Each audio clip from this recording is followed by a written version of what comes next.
à tous et à toutes. Bienvenue dans ce débat, juste après une pièce spectacle que j'espère que vous avez vu, j'espère que vous étiez dans la salle. Merci d'accueillir donc ma collègue géniale Faiza Zerouala qui couvre la pauvreté à Mediapart. Bonjour. Louis Frère qui a été l'auteur du spectacle que vous venez de voir. Non mais plus fort, si vous étiez là, plus fort s'il vous plaît. Voilà, merci. Et moi je m'appelle Khadija, je suis donc la collègue de Faiza et la journaliste géniale collègue au Pôle Écosos. Donc Louis, vous êtes l'auteur de cette pièce qui est à la fois un concert, à la fois une retranscription de ce que vous avez vécu réellement en tant qu'intermittent du spectacle. Donc le Louis Frère des pièces administratives qu'on a entendu toute la pièce, c'est vous. Est-ce que vous pouvez un peu nous raconter quelle a été votre histoire? Alors on l'a entendu à travers les pièces administratives, mais ce qu'on n'a pas entendu, c'est ce que ça vous a fait. Est-ce que vous pouvez un peu nous raconter votre histoire avec Pôle emploi et pourquoi vous avez souhaité en faire un spectacle? Bien sûr. D'abord, moi, j'ai souhaité en faire un spectacle parce que ça a été tellement intense qu'il fallait que je fasse quelque chose avec ça. C'était un an de ma vie où presque tous les jours, je passais des heures à regarder les textes de la législation, à essayer de comprendre ce qui m'arrivait et de comment me défendre. Donc j'avais besoin de faire quelque chose avec ça, simplement, après. Et donc, en gros, moi, je suis belge, et je suis arrivé en France en 2018. Et donc, en tant que musicien, j'ai eu différents contrats, etc., qui m'ont permis de demander des allocations de chômage spécifiques pour les intermittents du spectacle. En 2020, donc c'était pendant le Covid, en fait. Et je ne vais peut-être pas rentrer dans tous les détails ultra techniques de règles du droit du travail et tout ça, mais en gros, je suis tombé directement sur le service de lutte contre la fraude de Pôle emploi. Donc eux, ils s'occupent de réunir des faisceaux d'indices s'ils pensent que vous avez fraudé. Et c'est des auditeurs assermentés qui font ça. Donc c'est-à-dire que si eux, ils pensent qu'ils ont raison, en fait, ça suffit pour vous condamner ou en tout cas de vous dire que vous avez fraudé, etc. Et donc, vous n'avez pas droit à vos allocations pendant tout le temps où vous menez le combat contre... Non, voilà, bien sûr. Ça. Donc, moi, ils m'ont d'abord demandé, une fois que j'ai fait ma demande d'allocation, ils m'ont demandé toute une longue série de papiers, tous mes contrats de travail, mes bulletins de salaire, mes justificatifs de domicile, etc.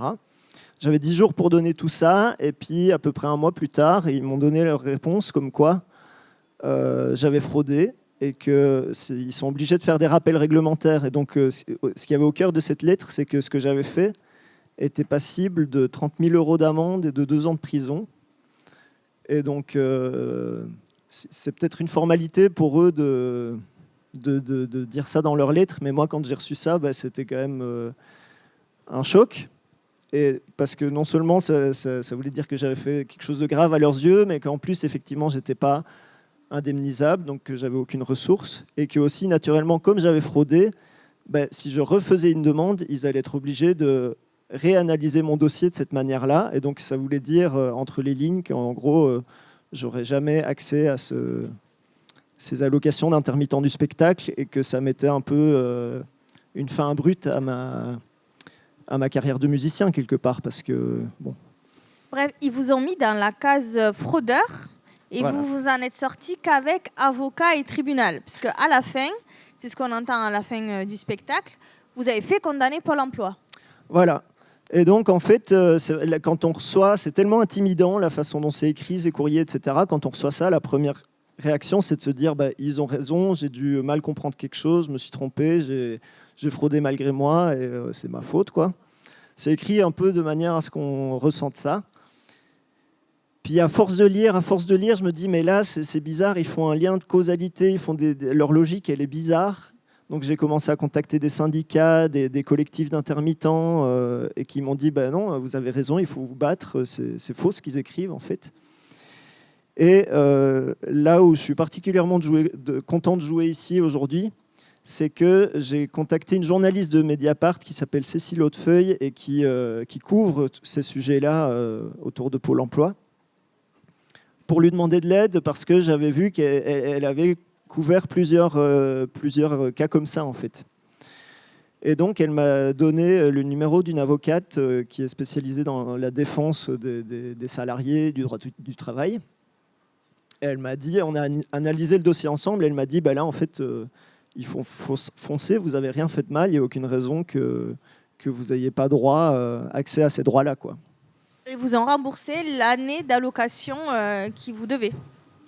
Ils m'ont remboursé l'année d'allocation. Quand on dit il, pardon, le tribunal a fait en sorte que Pôle emploi, parce que c'était pas de leur propre gré, hein, voilà. Vous avez vraiment dû aller à la bagarre jusqu'au bout. Voilà. Et ils vous ont remboursé les allocations qui vous avaient piquées. Voilà, c'est ça. Et ils ont eu des dommages et intérêts à payer aussi. Et alors, pour l'anecdote, donc quand on est allé au tribunal, il y avait beaucoup de retard parce qu'ils sont débordés au tribunal, etc. Donc on s'est retrouvé dans un couloir du tribunal avec l'avocate qui m'a défendu et l'avocate de Pôle emploi, en fait, qui, elle, était un peu saoulée d'être là parce que c'était un mercredi après-midi, il y avait l'anniversaire de son fils qui devait avoir lieu juste après l'audience. Et donc elle voulait que ça aille vite pour aller à l'anniversaire de son fils. Et en fait, elle n'avait aucune conviction dans sa manière de défendre le dossier. Elle a juste relu ses notes et puis voilà. Et dans la conversation qu'on a eue avec elle, dans les couloirs, comme ça, elle a dit à l'avocate qui me défendait, vous avez vu, c'est pas mon meilleur dossier, on n'a pas très bien défendu et tout ça. Et donc mon avocate a demandé, dans ce cas-là, pourquoi est-ce que vous êtes allé jusqu'au bout si vous savez que votre dossier n'est pas bon, en fait. Et l'avocate de Pôle emploi a répondu, on a pour principe chez Pôle emploi de ne jamais faire machine arrière. Donc c'est-à-dire que même quand ils savent en fait qu'ils font... ils se plantent, quoi, et ils continuent jusqu'au bout en rajoutant des menaces, encore plus de menaces, en se disant la partie adverse va se dissuader, ou quoi, voilà. L'histoire dont Cécile avait parlé, c'était celle d'Éric. Je la raconte très brièvement pour que les gens se rendent compte à quel point c'est commun, en fait. Éric, c'est un réalisateur qui travaille donc dans le cinéma. Il est intermittent du spectacle et il travaille à la prison de Béziers avec des prisonniers pour faire des petits films. Et pendant 3 ans et demi, il a été privé d'allocation car un agent l'a mis dans la case fraudeur, comme vous.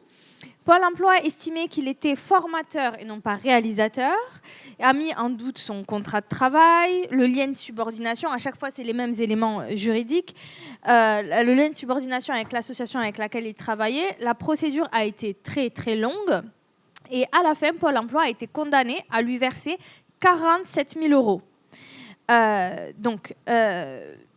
C'est cette histoire que vous racontez maintenant dans un spectacle.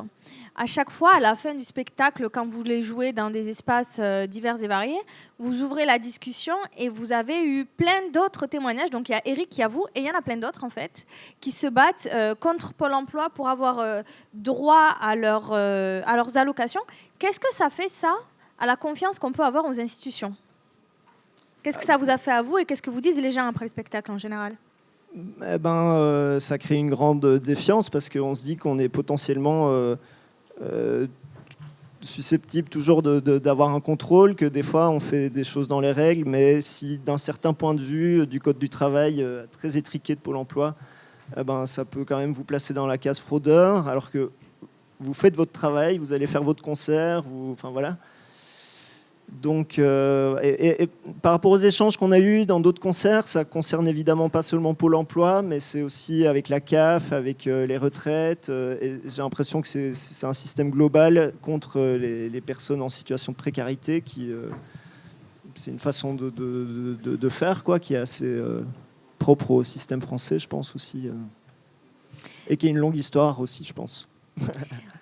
Au-delà de la lutte d'Éric, de la vôtre, de tous ceux qui ont partagé leur témoignage, il faut rappeler que depuis... Pardon, je fais le petit point. Vous n'avez pas lu les derniers articles de Mediapart sur l'assurance chômage? Ne vous inquiétez pas, je vais vous les résumer.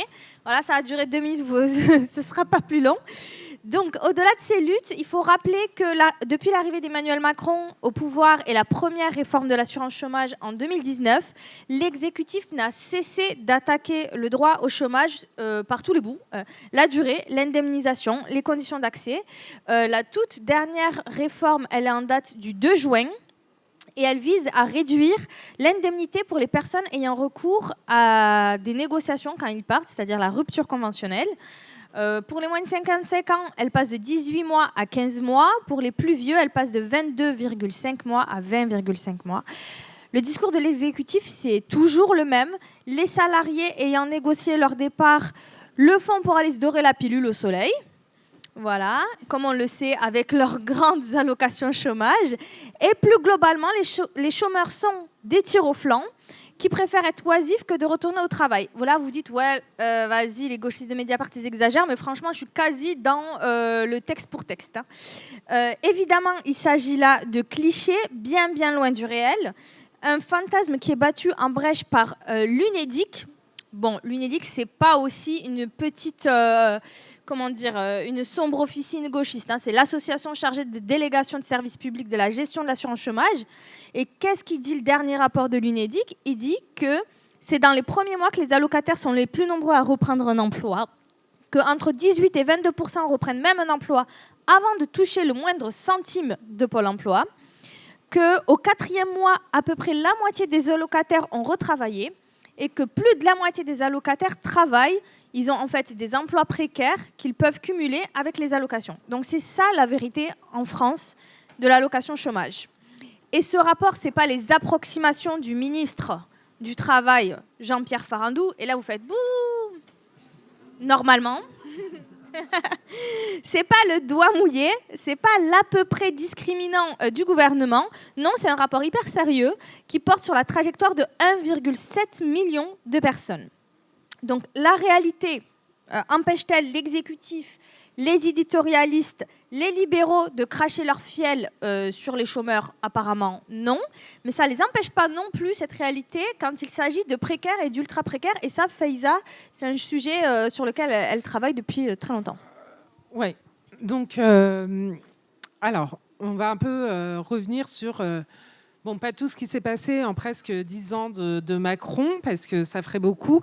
Mais en fait, ce qui est intéressant dans la pièce qui a été diffusée, jouée juste avant, ce qui est intéressant, c'est que moi, ça me rappelle vraiment les échanges auxquels j'ai accès à travers les personnes qui nous contactent pour raconter ces dysfonctionnements... Dysfonctionnement, ça voudrait dire que c'est involontaire, mais en tout cas à la politique très consciente qui est menée à l'égard des plus pauvres. Il y a beaucoup de réformes et toutes les réformes, finalement, c'est un continuum qui aboutit à une chasse des pauvres. Et là encore, c'est pas Mediapart qui exagère, c'est vraiment mis bout à bout. En fait, les attaques viennent de partout. Donc si on entre dans le détail, ça commence, Macron est élu. On rabote de 5 euros les APL. 5 euros, ça paraît rien, mais symboliquement, pour des gens, c'est beaucoup. Pour les étudiants, pour les plus pauvres, les mères isolées qui sont en tête de tous les classements des personnes les plus pauvres, réalisés notamment par l'INSEE. Donc voilà, le péché originel est celui-ci, mais ça a continué. Là, si on prend les dernières années, il y a la loi dite pour le plein emploi. Donc, cette loi merveilleuse qui permet donc de demander aux bénéficiaires du RSA de faire 15 heures d'activité hebdomadaire pour justifier leur allocation. Donc, on parle quand même de personnes qui touchent 600 euros, moins de 600 euros pour une personne seule. Il faut quand même imaginer que pour ces sommes qui sont quand même relativement modiques,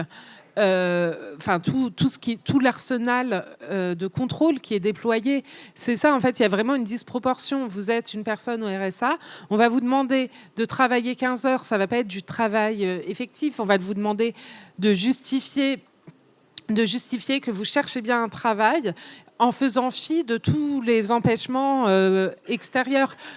Pour les mères isolées que je mentionnais, par exemple, certaines n'ont pas de mode de garde ou ne peuvent pas payer 1 200 euros pour une nounou et donc vont devoir garder leurs enfants et ne pas pouvoir travailler. Certains et certaines ont des problèmes de mobilité. Là, vous imaginez bien, on est à Paris et en petite couronne, donc les gens n'ont pas de voiture, mais l'essence, enfin, vous voyez aux informations, l'essence coûte très cher. Et quand vous vivez dans des endroits où vous êtes complètement tributaire de votre voiture, ça devient compliqué. Donc tous ces facteurs extérieurs ne sont pas pris en compte et en même temps, on déploie un nombre d'agents pour contrôler que vous avez bien rempli les cases. Et par exemple, moi, ce qui m'a frappé ces derniers mois, donc depuis cette loi, c'est pas tant les 15 heures d'activité qui embêtent les personnes. Beaucoup vous disent, mais moi, si je pouvais travailler, j'irais. Beaucoup ont des problèmes de santé aussi, sont pas assez malades ou en situation de handicap pour bénéficier, par exemple, de l'allocation adulte handicapé, mais ne peuvent pas travailler. Ça, c'est très peu pris en compte. Et surtout, en fait, quand vous bénéficiez de ce qu'on appelle les minima sociaux, vous pouvez dire adieu à votre intimité et à votre vie privée, parce que, par exemple, ce qui s'est démultiplié depuis cette loi, depuis plus d'un an et demi maintenant, c'est que vous devez justifier. Donc moi, j'ai par exemple recueilli le témoignage très intéressant d'une femme agricultrice, veuve, mère de 2 enfants de 9 et 12 ans, dans le Finistère, et qui touche le RSA en complément parce que son activité agricole ne lui rapporte pas assez, et donc elle a dû demander à son père de 80 ans de lui écrire une attestation disant que oui, les 38,11 € qu'il lui verse tous les mois pour l'aider, en fait on s'en fiche, mais c'est pour l'aider à payer la garde de sa fille. Et donc, il a dû écrire, je sous-signais, monsieur machin, que je verse bien à ma fille 38,11 € tous les mois pour l'aider à payer sa garde d'enfant. Et donc, le département vous demande, en gros, vous devez donner vos relevés de compte, ce qui est très sympathique. Tout le monde a très envie de voir que vous êtes acheté un latte quelque part. Donc, vous donnez vos relevés de compte et vous devez justifier ligne par ligne les dépenses, les revenus. Et donc, si vous avez le malheur d'avoir un virement, on va vous demander de justifier.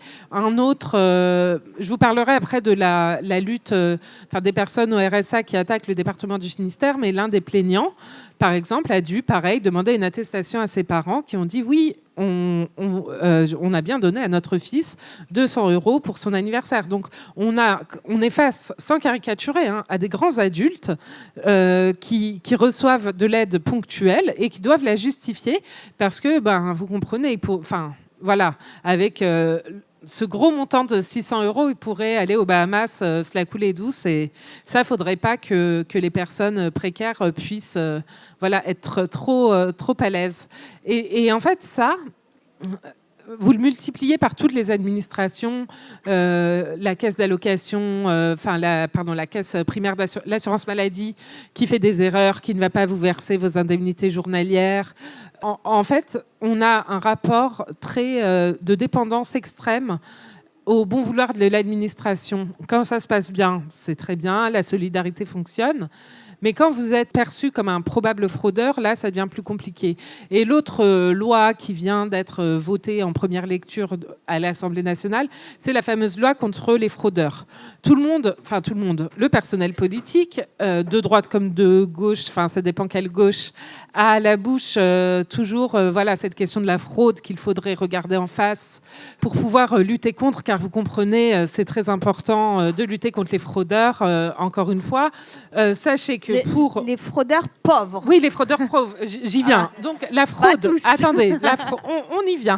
La fraude, la fraude fiscale, des entreprises, etc., ça coûte 80 à 120 milliards d'euros par an à l'État. Et la fraude dite aux prestations sociales, c'est 4 milliards. Donc, en fait, la majorité de la fraude, comme on dit, est créée par les entreprises, les médecins, toutes ces fraudes. Et les pauvres gens, finalement, fraudent beaucoup moins. Et surtout, c'est eux qui sont davantage contrôlés. Et encore une fois, les contrôles de la CAF. Je vous conseille de lire le livre de Vincent Dubois, qui est sociologue et qui a écrit un livre qui s'appelle « Contrôler les assistés ». Donc, il a accompagné plutôt les contrôleurs de la CAF. Donc, en fait, vous avez des gens de la CAF qui regardent votre dossier et se disent « Oula, peut-être que cette personne fraude, donc on va débarquer chez elle et on va compter les brosses à dents pour être sûr qu'une mère isolée n'a pas un conjoint secret. » Et ça, c'est des vraies histoires. Enfin, c'est vraiment... Il y a une suspicion très, très élevée. Et par ailleurs, on l'a vu avec... ça, c'est un très long feuilleton. Il faudrait presque en faire un débat à part entière. Mais la question de l'algorithme de la CAF, qui est plus ou moins paramétré pour cibler, en fait... les plus à risque de frauder, et là, je vous le donne dans le mille, les femmes seules avec enfants. Voilà, les mères isolées sont les plus précaires, enfin les plus ciblées par la fraude, parce que, au-delà des préjugés sexistes sur ces femmes qui ont des conjoints secrets, par exemple, l'agricultrice dont je vous parlais, qui est veuve, elle me disait que, par exemple, au-delà de l'humiliation de donner tous vos relevés de compte sur 4 mois, etc., elle doit justifier tous les ans que son conjoint est bien décédé. Tous les ans, elle doit refaire une attestation disant oui, le père de mes enfants, enfin, je suis toujours veuve. Et ça, elle me dit, c'est super violent tous les ans. Enfin, nous, ce qui arrive à Mediapart, c'est des gens qui nous écrivent. Et donc, même nous, on a un regard biaisé parce que, en fait, on raconte des histoires infimes, parce que finalement, beaucoup de gens ne font même pas les démarches, ne se disent pas ça va intéresser des journalistes, ne se sentent pas légitimes de revendiquer, de défendre leurs droits, de revendiquer un droit à la vie privée, de dire voilà, non, on n'est pas des fraudeurs, en fait, on fait ce qu'on peut. Par exemple, il y a beaucoup de jugements de valeur. Une personne que j'avais interviewée, qui est artiste, peintre, France Travail, en a assez de lui parce qu'ils disent bon. Et donc, ils lui ont dit bon, maintenant, en gros, arrêtez les bêtises. Visiblement, vous ne percez pas comme artiste. Il est temps de trouver un travail beaucoup plus lambda et de retourner au travail. On lui a dit oui, vos rêves d'artiste, c'est bien, mais maintenant, il faut arrêter vos bêtises. Et ça, c'est très violent sur les agriculteurs. C'est ah oui, mais votre exploitation, ça marche pas vraiment. Est-ce que vous pouvez pas faire autre chose? On demande. Enfin, j'avais pareil recueilli le témoignage d'une femme, elle qui fait des ateliers d'éveil, musical, qui a plein d'instruments, etc., qui a déjà sa petite auto-entreprise. On lui dit bon en fait ça marche pas, arrêtez. Et donc c'est des gens qui ont investi. Elle a acheté plein d'instruments. Elle a un rôle social. Elle va dans des quartiers populaires, dans des médiathèques pour faire découvrir la musique aux enfants. Et on voit aussi qu'il y a toute cette logique macroniste utilitariste. En fait, il faut avoir des métiers utiles. Vous voyez à France Travail ce qu'on vous propose. Vous êtes, ça on l'a vu. Des journalistes à qui on propose de devenir surveillant pénitentiaire, et j'exagère à peine. Donc, en fait, il y a toute cette idée-là que tant que vous produisez rien, vous êtes inutile. Si vous bénéficiez de minima sociaux, c'est que, bon, quand même, vous avez mal fait les choses. Et tout ça, ça crée beaucoup d'insécurité financière, émotionnelle également chez les personnes. Et encore une fois, moi, je vous dis, nous, on reçoit qu'une partie des témoignages. Il y a des personnes qui sont très isolées, très affectées par ces situations, mais qu'on n'arrive pas à toucher. Mais là, donc, ce qui est très intéressant, c'est que le 15 juin prochain, à Brest, va se tenir une audience que je vais couvrir. Et donc, vous pourrez lire le compte-rendu sur Mediapart. Si vous n'êtes pas abonné, il y a des offres, profitez-en. Voilà. J'ai fait mon édoui, abonnez-vous. Et donc, cette audience, elle est très intéressante parce que c'est 6 allocataires du RSA qui habitent dans le Finistère. Et le Finistère, c'est un des départements, parce que c'est le département qui verse le RSA. Et donc, selon les départements et leur couleur politique, le traitement diffère. Et donc, le Finistère, avec son président, Maël Le Calan, qui se targue d'avoir fait baisser beaucoup les chiffres des demandeurs d'emploi dans son département, a décidé lui, il a clairement durci la chasse aux potentiels fraudeurs. On en revient toujours au même schéma. Donc il avait quand même, ça fait rire un peu dans l'absolu. Donc il avait fustigé les druides qui perçoivent le RSA. Voilà, et les druides après n'étaient pas contents. Donc ça, c'était un peu drôle, mais en même temps, le fond l'est un peu moins. Mais donc not all druides, eux, ils avaient dit non, mais on travaille, etc. Et donc Maël De Calan est attaqué avec son directeur territorial. Ils sont attaqués au civil pour harcèlement moral institutionnel. Et donc ça, c'est inédit. Et donc ça pourrait créer une jurisprudence. Encore faut-il que les 6 plaignants réussissent à avoir gain de cause, mais en tout cas, ça pose la question de la responsabilité morale. En fait, là, ils visent des individus et non plus une entité. Voilà, France Travail, le département. Enfin, là, c'est vraiment celui qui est aux manettes du département. Donc ça, c'est déjà une nouveauté. Et il s'appuie sur la jurisprudence France Télécom. Donc pour celles et ceux qui se rappellent de cette histoire, mais les plus jeunes peut-être pas. Donc dans les années 2000, il y a eu une vague de suicides à France Télécom. Et donc ça a mis énormément d'années pour que la responsabilité des dirigeants de l'époque soit reconnue. Et donc l'avocat de ces 6 plaignants, qui ont des histoires, comme je vous racontais, des agriculteurs, des intermittents, etc., qui ont des histoires voilà, très similaires, en fait. Vous avez un peu des archétypes dans ces profils.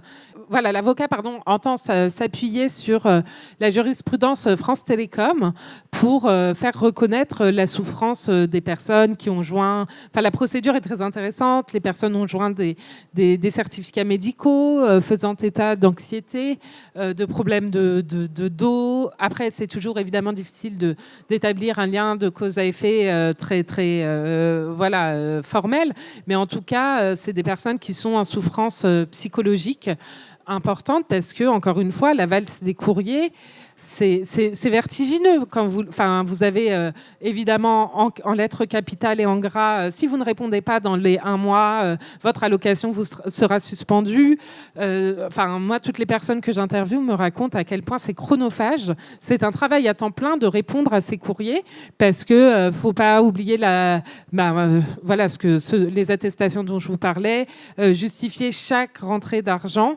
Et en fait, ça plonge les personnes dans un état, sans psychologiser outre mesure. Mais bon, quand ça touche beaucoup de personnes, c'est plus une souffrance individuelle. Et c'est ça, en fait, qui est important de montrer. Et aussi... nous, dans notre traitement journalistique, on essaie de montrer qu'il y a un effet de masse et pour pas dire oui, mais c'est de la faute de... pour ne pas justement individualiser les responsabilités et de se dire c'est la faute de machin, elle n'a pas renvoyé la bonne attestation à temps ou elle fait pas assez d'efforts pour trouver du travail. Mais encore une fois, c'est comme l'image, je m'en excuse, est un peu galvaudée, mais c'est vraiment un rouleau compresseur. Et encore une fois, dans ce pouvoir n'a pas d'imagination, ne s'occupe pas des personnes pauvres. Les chiffres, et encore une fois, après, je vais peut-être arrêter de parler, mais juste je termine sur ce point. Les chiffres de la pauvreté sont catastrophiques. Les gens n'ont jamais été aussi pauvres que depuis 30 ans. Il n'y a jamais eu autant de personnes à la rue parce que, grâce à la loi Kasbarian-Berger en 2023, qui facilite les expulsions locatives, beaucoup plus de personnes sont mises à la rue. Et encore une fois, ça, c'est la spirale de la pauvreté. Vous perdez votre emploi, vous bénéficiez des minima sociaux, vous n'avez pas accès à un logement social, vous êtes logé dans le privé, vous ne pouvez plus payer votre loyer, vous êtes expulsé, vous vous retrouvez à la rue ou dans des centres d'hébergement d'urgence qui sont saturés et vous n'avez aucune autre solution. Le bilan social de Macron, qui sera réalisé sur Mediapart également, est catastrophique. Et c'est les chiffres qui parlent, c'est pas une perception ou est catastrophique, mais en même temps, ce pouvoir continue. Là, vraiment, je développe 2 points rapidement et après, je lâche le micro. Lui, après, il voudra relancer. Voilà, mais juste 2 points importants. Donc, il y a donc la loi sur la fraude fiscale et sociale dont on parlait. Pardon, j'ai perdu mon fil, mais j'y reviens. Cette loi, en fait, le débat a été très polarisé, très intéressant. Malgré tout, parce que il y a eu vraiment, la gauche et il faut le dire, la France insoumise a vraiment, mais même le Parti socialiste et les Verts, soyons honnêtes, ont vraiment ferraillé contre ce texte parce que la disposition principale, attendez, donc je vous lis la bonne phrase. Donc ils ont voté un amendement qui permet donc à France Travail de suspendre à titre conservatoire les allocations chômage à un ou une bénéficiaire en cas, je cite, d'indices sérieux de manœuvres frauduleuses, de manquement délibéré à ses obligations ou de commission d'infraction. voilà, des mots compliqués mis bout à bout, mais qui veut dire, si on vous soupçonne de frauder, on vous coupe les allocations.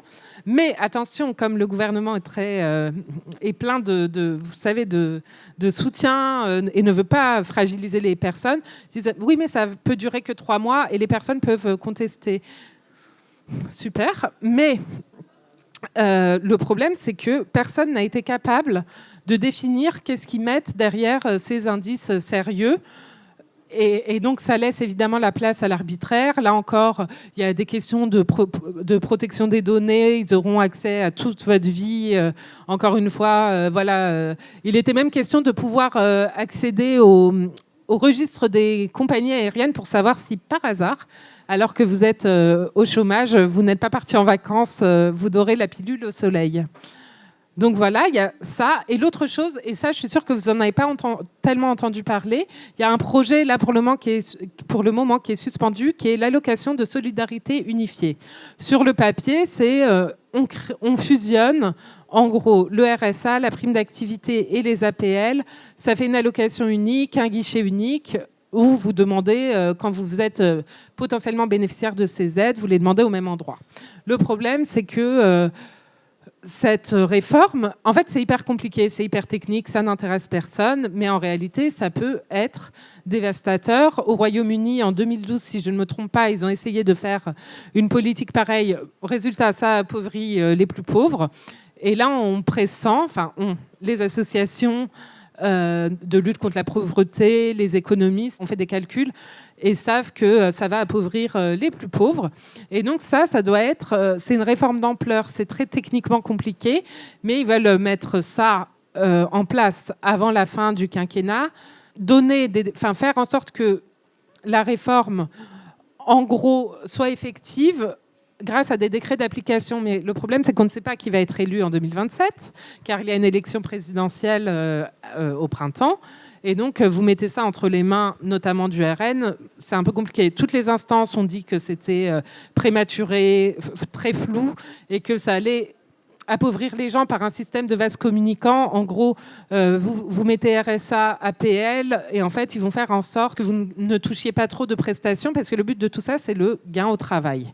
Donc, en fait, il faut travailler et ne pas gagner plus en ne travaillant pas via des prestations sociales.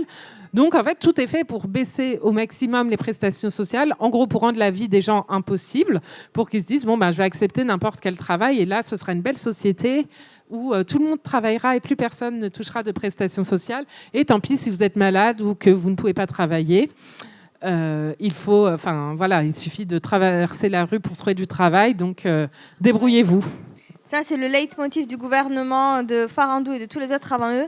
On gagnerait plus avec les aides qu'au travail, c'est faux. On l'a écrit 20 fois sur Mediapart, c'est faux. C'est écrit, tous les économistes le disent. On nous dit stop, alors que Louis, qui est quand même l'auteur de la pièce qu'on vient de voir, qui était géniale, que je vous recommande d'aller voir si elle tourne, mais peut-être qu'elle va tourner là dans la région, etc., avait des rebonds à faire.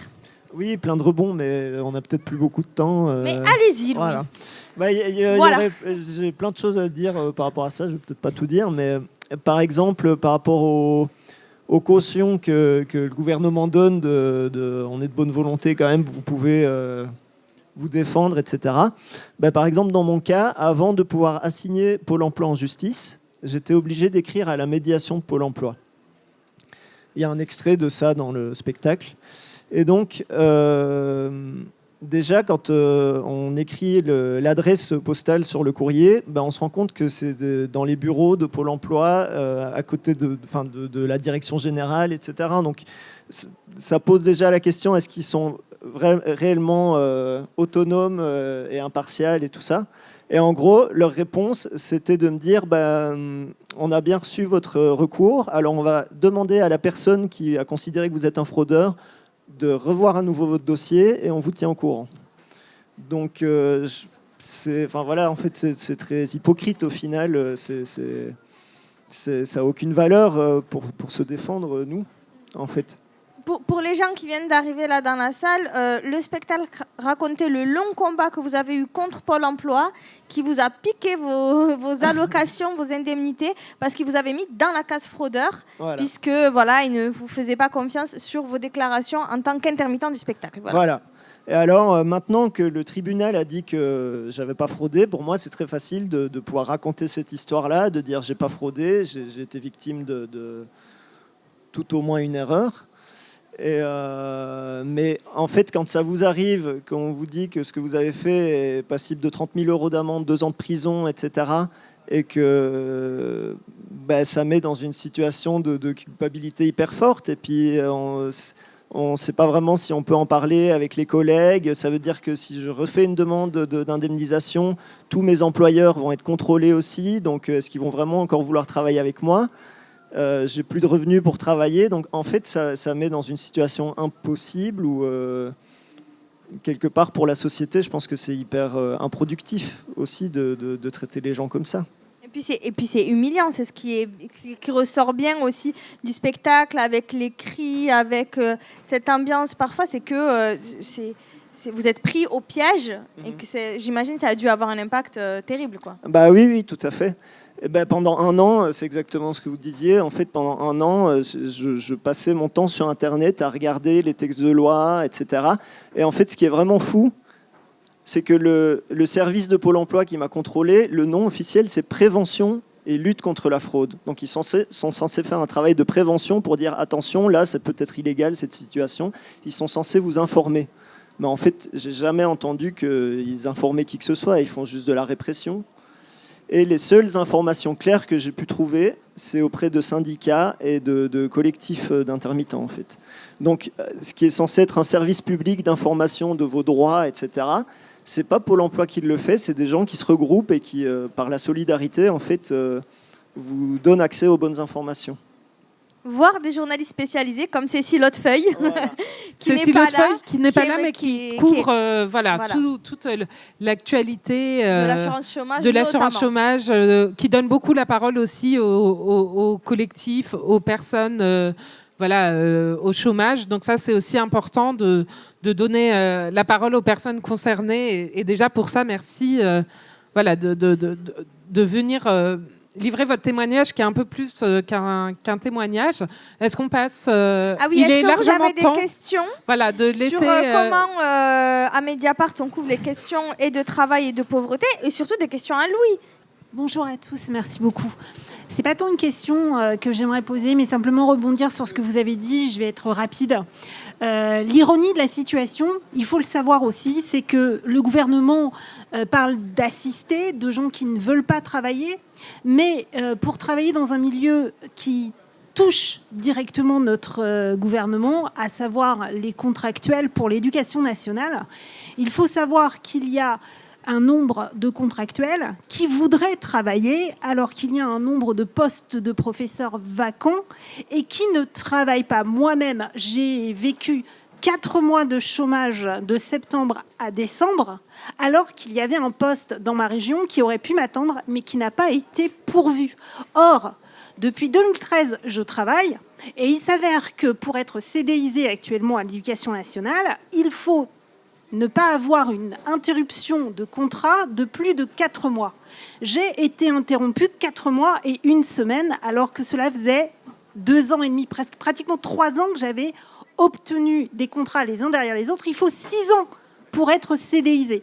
Ce qui veut dire que c'est l'Éducation nationale est le seul employeur qui, en période de pénurie d'employés, demande 6 ans de période d'essai pour obtenir un CDI, et qui, en plus, met des conditions qui font qu'à un moment donné, de toute façon, on ne peut pas travailler, on ne sera pas CDIsé et on ne sera pas employé, alors même qu'il existe un poste vacant.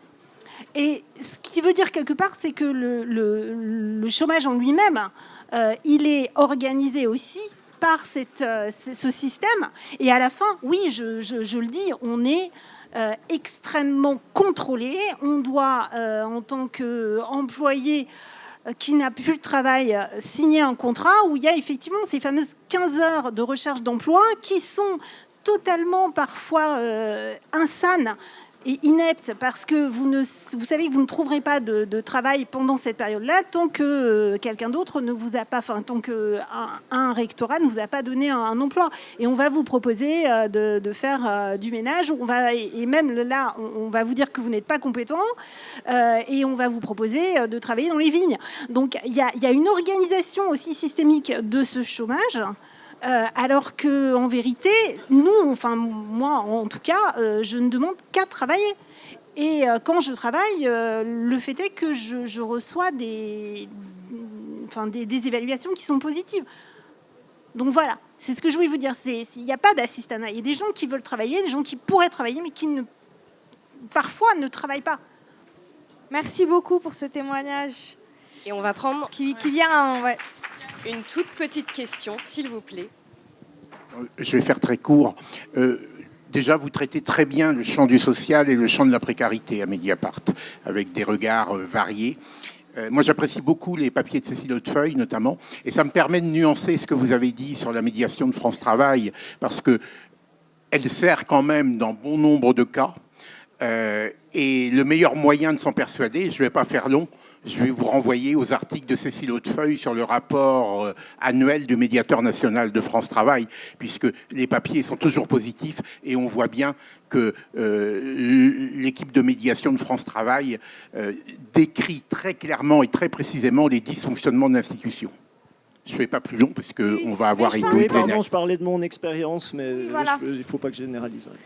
Non, dans le spectacle de Louis, il n'y a pas vraiment de généralisation, mais quand même, on peut se poser la question de savoir s'il s'agit là d'individus, c'est-à-dire est-ce que c'est l'agent qui vous a contrôlé ou qui a contrôlé Eric ou qui a contrôlé tous les autres qui racontent les mêmes histoires qui posent problème, ou est-ce qu'il y a une organisation un peu plus générale? Je ne dis pas que c'est volontaire de la part des médiateurs de Pôle emploi, mais qu'il y a un tellement manque de moyens dans tous les services publics, y compris un Pôle emploi, une politique du gouvernement agressive envers les chômeurs et agressive envers les pauvres, en général, une chasse aux pauvres, une chasse aux chômeurs, qui a des impacts très concrets dans la vie, quoi. Et juste, pardon, j'ajoute une chose. Par ailleurs, il y a des témoignages d'agents qui font état aussi, eux, d'une souffrance de devoir répondre aux injonctions qui leur sont formulées, aux incitations à aller contrôler ces personnes de manière insistante et puis les mettre en difficulté en cas de suspension. Et après, évidemment, voilà, les choses ne sont jamais aussi manichéennes. Il n'y a pas des méchants agents d'un côté. Et puis, voilà, il y a évidemment tout ça est plus subtil, mais voilà, cette souffrance aussi des agents, même si c'est moins, voilà, on le raconte peut-être un peu moins, existe aussi. Merci beaucoup merci, à tous.